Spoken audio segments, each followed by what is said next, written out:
یو وارث حضرت عمر رضی الله عنه ناست و سچاري کوله او ډیوای بله کړې وه او مخامخ حضرت علي رضی الله عنه راغی کېناست ورسره او عمر رضی الله عنه یوه ډیوه مړه کړه او بله یې بله کړله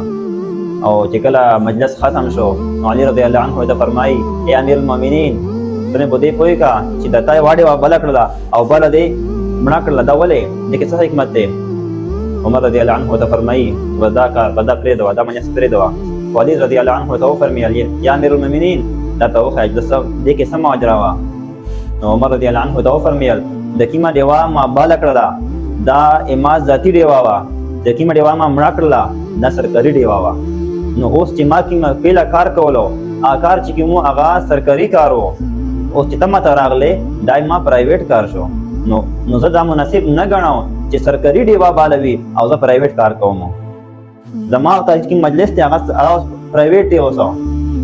هغه ماته مجلس دی هغه سرکاري نه دی نو دې پر سرکاري ډیوه چې کومه هغه ما مړه کړله او چې کومه ما خپله پیسو اخیستې وه ډیوه هغه ما بله کړله نو دا دی زموږ صحابه وو چې دومره یوه پیسه یې ښه د حکومت نه خوړله د عوام یوه پیسه هم نه خوړله سرکاري کار به کولو هغې دپاره به صرف سرکاري بس پیسې هغه به استعمال کولی نو د ذاتي کار دپاره به یې ذاتي خپلې پیسې استعمالولی نن د موږ حکمران نن د موږ مشران د قوم پیسې د سرکار پیسې داسې خوري لکه چې خپل مال وي